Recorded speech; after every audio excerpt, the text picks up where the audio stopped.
Bonjour Guy Geoffroy. Bonjour. Vous êtes le coprésident du comité législatif qui a été créé au lendemain de l'élection de David Lisnard. C'était un vœu de David Lisnard pendant sa campagne pour la présidence de l'AMF. Alors dites-nous d'abord quel est l'objectif de ce comité législatif de l'AMF. Alors tout d'abord, pour compléter le propos, il s'agit du comité législatif et réglementaire. Puisque notre intention, c'est de peser sur tous les textes que les pouvoirs publics de l'État édictent, que ce soit les lois du côté du Parlement, ou que ce soit les règlements, qu'ils soient d'initiative gouvernementale dans le cadre de la Constitution, ou qu'ils soient des règlements d'application des lois qui ont été votées. L'objectif, c'est quoi? L'objectif, c'est certainement pas de prétendre nous occuper de tout. D'autant plus que nous avons au sein de l'AMF une trentaine de commissions et de groupes de travail qui font un travail formidable d'analyse des situations, de propositions. L'objectif, c'est de permettre, quand c'est nécessaire, la mise en forme et la mise en cohérence de réflexion en vue d'un contact le plus en amont possible avec justement le Parlement et le gouvernement. Aujourd'hui, nous sommes invités à un nombre important d'auditions, mais je suis tenté de dire que c'est presque trop tard. Nous sommes invités à donner notre avis sur un projet de loi qui a été déjà déposé sur le bureau d'une ou l'autre des assemblées. Bien sûr, notre parole est écoutée, mais elle n'est pas suffisamment prise en compte. Ce que nous voulons, c'est être dans le grand amont, pouvoir nous-mêmes faire des propositions. Et je vous dirai sur quel sujet nous avons décidé d'ores et déjà de le faire. Ensuite, être encore plus dans la partie au moment de la discussion du texte de loi ou de l'élaboration des textes réglementaires, et également faire partie, être partie prenante du suivi de la mise en œuvre et donc de l'évaluation.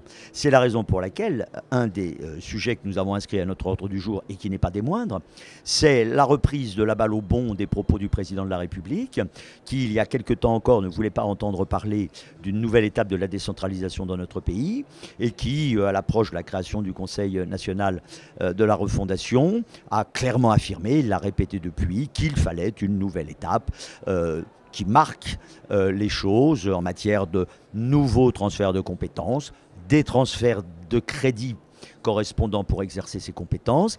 Et comme je le disais hier en séance, l'intention du comité législatif et réglementaire en cette matière, c'est de dire au président de la République, au gouvernement, chiche.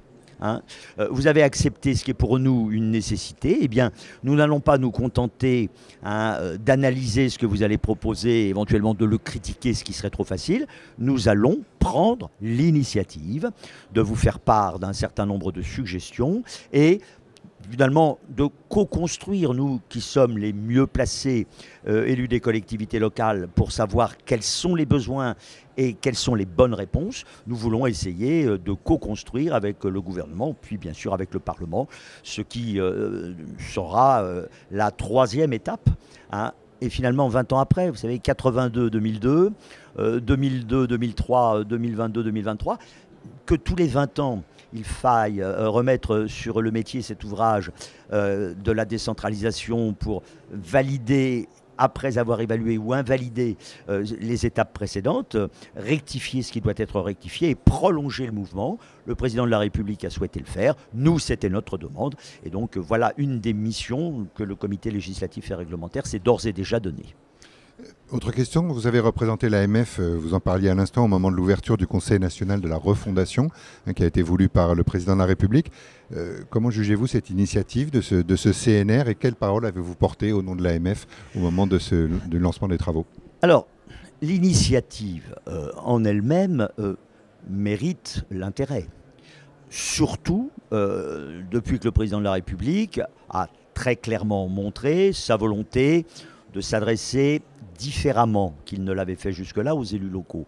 C'est d'ailleurs la raison qui a conduit les trois associations de territoires unis, dont l'AMF, a accepté finalement d'être au sein de ce Conseil national de la refondation, ce qui n'était pas l'intention initiale. Et donc le président Lisnard m'a demandé de représenter notre association au sein de ce Conseil. Je dois dire que pour l'instant, nous sommes dans l'attente des premiers résultats de la déclinaison territoriale et thématique qui aura été mis en place depuis Marcoussis. Hein. Nous avons une date de revoyure qui n'a pas encore été fixée, mais que le président de la République nous a indiqué être en décembre, en plénière, hein, pour voir ce qui a été fait, la portée de ce qui a été fait. Et nous serons toujours à l'écoute, toujours disponibles, mais toujours vigilants, hein, pour que toutes ces opérations qui visent, pour reprendre les propos du président, à créer de la confiance et du consensus, ne soient pas limitées à de la communication, à de la déclaration d'intention. Il faut que nous nous parlions plus et mieux, je crois que c'est engagé, mais au-delà de se parler plus et mieux, il faut que de tout cela sortent des choses concrètes, efficaces, efficientes, parce que c'est l'attente de nos concitoyens. Merci beaucoup Guy Geoffroy. Je vous en prie. Merci.